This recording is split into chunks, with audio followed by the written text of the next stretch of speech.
Salam buat saudara semua yang Tuhan Yesus kasihi. Selamat pagi dan salam sehat.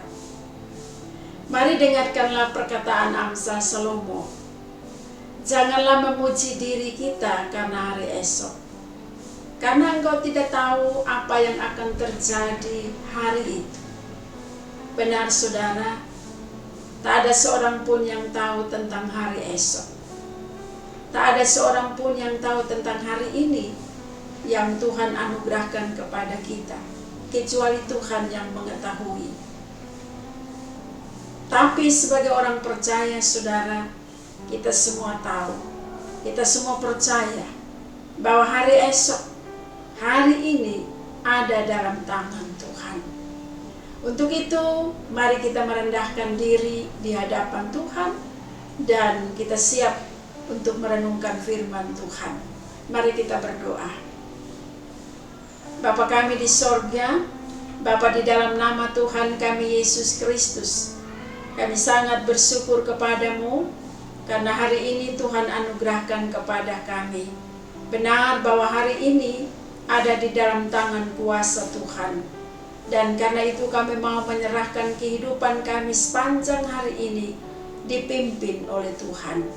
Kami mau membaca dan merenungkan firman Tuhan. Tuhan, tolong kami dengan kuasa Roh-Mu yang kudus, membuat kami mengerti firman-Mu dan membuat kami juga dapat belajar untuk melakukan firman-Mu di sepanjang hidup kami pada hari ini. Berfirman kepada kami semua Bapa, kami sudah siap mendengar. Demi Kristus firman yang hidup kami berdoa. Amin. Saudara yang terkasih, bagian Alkitab yang akan kita baca bersama pada saat ini terpilih dari surat Rasul Paulus kepada jemaat di Efesus, Efesus pasal 4 ayat 23 sampai ayat 24. Sekali lagi, Efesus pasal 4 ayat 23 sampai dengan ayat 24. Saya bacakan bagi kita semua ayat ini. Demikian bunyi firman Tuhan. Supaya kamu dibaharui di dalam roh dan pikiranmu, dan mengenakan manusia baru yang telah diciptakan menurut kehendak Allah di dalam kebenaran dan kekudusan yang sesungguhnya. Sekali lagi, supaya kamu dibaharui di dalam roh dan pikiranmu, dan mengenakan manusia baru yang telah diciptakan menurut kehendak Allah di dalam kebenaran dan kekudusan yang sesungguhnya. Saudara yang kekasih di dalam Tuhan Yesus Kristus, dari bacaan Alkitab tadi, tema yang akan kita renungkan bersama yaitu manusia baru. Sekali lagi, manusia baru.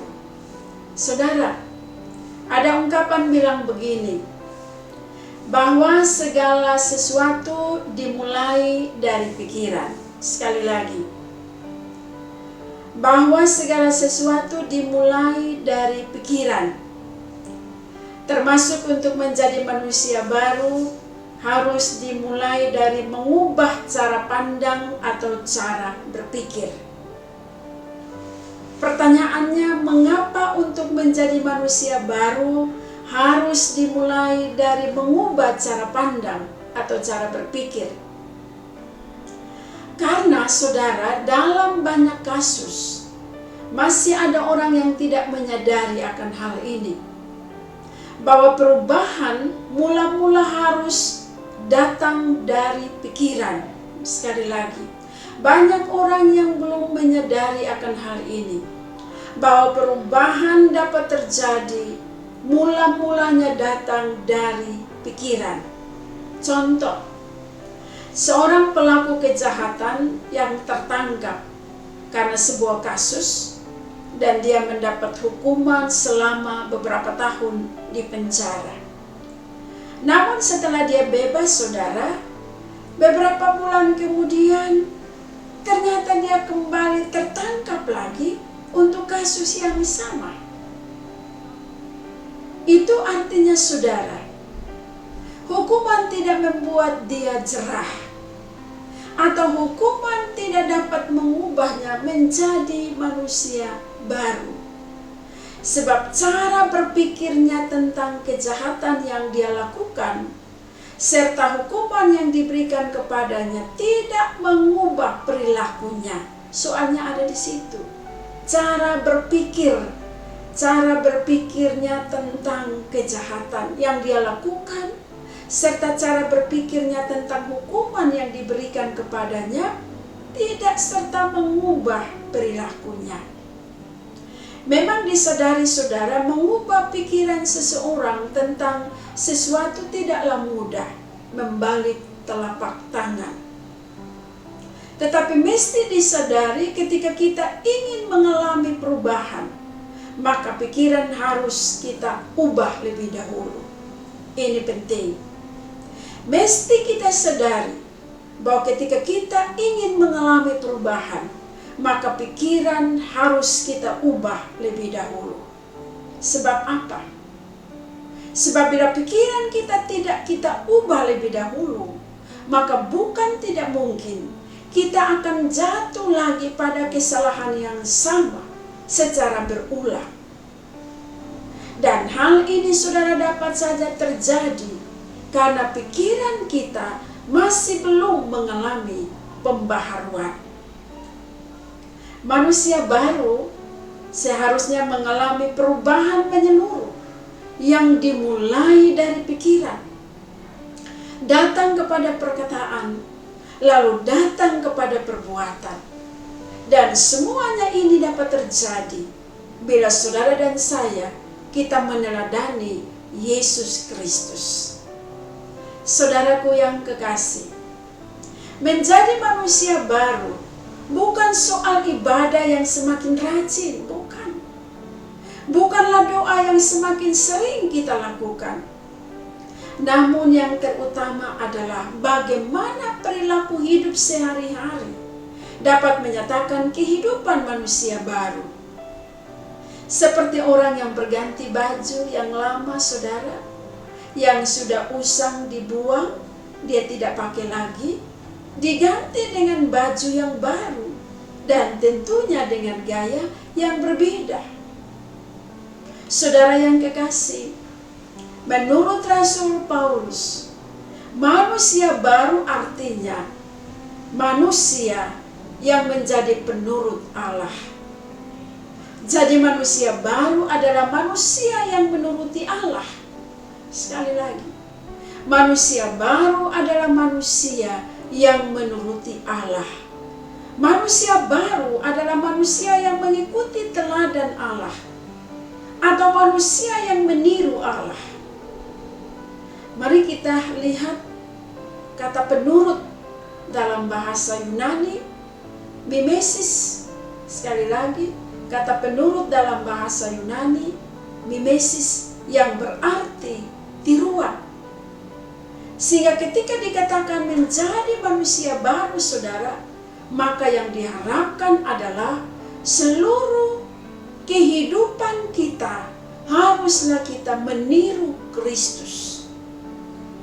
Kita dapat berperilaku seperti Kristus, dan itu harus dimulai dari pikiran kita. Pikiran saudara dan saya haruslah menjadi pikiran Kristus. Kalau pikiran saudara dan saya pikiran Kristus, maka perkataan kita pun perkataan Kristus, perilaku kita pun perilaku Kristus. Saudara yang kekasih di dalam Tuhan kita Yesus Kristus, ada sebuah cerita tentang seekor keledai. Ya, kita tahu keledai ya, lamban, lemah, bahkan bodoh. Sepintas memang gambaran keledai seperti itu. Keledai kalau kita bandingkan dengan kuda, dia tidak secepat kuda dalam berjalan maupun bekerja. Sehingga tidak heran saudara ada muncul ungkapan tenaga kuda dan bukan tenaga keledai. Pasti berbeda tenaga kuda dan tenaga keledai. Saking lambatnya sang keledai, bahkan kadang orang menganggap bahwa keledai adalah binatang yang tampak malas, ya, dan tidak punya inisiatif. Lalu muncul pula ungkapan yang mengatakan seperti keledai, artinya bodoh atau keras kepala. Seperti keledai itu artinya bodoh dan keras kepala. Dan ada lagi peribahasa yang lain. Keledai hendak dijadikan kuda, artinya orang yang bodoh, hendak dipandang sebagai orang yang pandai. Ya, dari peribahasa tersebut, saudara, keledai dipandang sebagai binatang yang bodoh. Karena itu tidak heran banyak orang akan tersinggung kalau mereka dijuluki keledai. Ya, akan ada yang tersinggung kalau ia dijuluki seperti keledai. Itu sama dengan dia seperti orang yang bodoh, yang lamban, tidak berinisiatif. Saudara, tapi apakah semua yang ada pada diri keledai bernilai negatif? Ternyata tidak. Tidak semua hal pada keledai bersifat negatif. Ada juga sisi positif dari keledai yang patut kita pelajari bersama. Apa itu, saudara? Mari kita dengar peribahasa ini. Keledai tidak akan jatuh ke dalam lubang yang sama untuk kedua kalinya. Sekali lagi, keledai tidak akan jatuh dalam lubang yang sama untuk kedua kalinya. Artinya sebodoh-bodohnya keledai, binatang itu juga belajar dari pengalamannya, yaitu kegagalan ataupun kemalangan yang dialami. Dia akan mampu menjadikan itu sebagai pelajaran agar kesalahan yang sama tidak terulang lagi. Saya kira ini hal positif dari keledai yang patut saudara dan saya pelajari. Untuk itu, saudaraku yang kekasih di dalam Tuhan kita Yesus Kristus, mari kita belajar dari keledai agar tidak jatuh pada kesalahan yang sama. Dan karena itu diperlukan pembaharuan hidup yang tentunya harus dimulai dari pembaharuan pikiran kita. Sekali lagi, kita perlu belajar supaya kita tidak mengulangi kesalahan yang sama. Diperlukan pembaharuan hidup yang harus dimulai dari pembaharuan pikiran. Mari kita semua belajar dari Yesus Kristus Tuhan kita. Kita dipanggil untuk meniru Kristus, meneladani Kristus. Sebab hanya dengan meniru Kristus, dengan meneladani Kristus, saudara, kita pun akan menjadi manusia yang baru. Melalui kehidupan kita, nama Tuhan dipermuliakan. Tuhan yang mempunyai firman memberkati kita semua. Amin. Mari kita berdoa. Terima kasih Tuhan untuk lawatan firman-Mu bagi kami pada hari ini.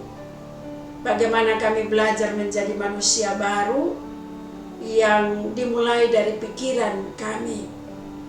Untuk menjadi manusia baru, kami harus memulainya dengan membaharui pikiran kami. Pikiran yang negatif kami harus belajar untuk membaharuinya menjadi pikiran yang positif. Karena itu Roh Kudus-Mu menolong kami semua supaya di dalam kami menjalani kehidupan ini kami belajar meniru Kristus, meniru pikiran Kristus, meniru perkataan Kristus, dan meniru perbuatan-perbuatan Kristus. Sehingga melalui kehidupan kami dapat menyenangkan hati Tuhan, tapi juga kami dapat bersaksi tentang kehendak Tuhan di dalam kehidupan kami. Bapa, kami serahkan seluruh kehidupan kami sepanjang hari ini dalam tangan kuasa-Mu. Tugas dan pekerjaan kami, Tuhan berkenan memberkati. Setiap langkah-langkah kami diberkati oleh Tuhan. Setiap pergumulan-pergumulan kami, Tuhan menjadi jawaban bagi kami semua. Kami bersyukur untuk kehidupan yang Tuhan anugerahkan kepada kami. Tolonglah kami supaya kami tidak hidup hanya untuk mementingkan kepentingan diri kami, tapi kami juga belajar menjadikan hidup ini menjadi berkat bagi banyak orang dan dapat memuliakan akan nama-Mu. Terima kasih banyak Bapa di sorga.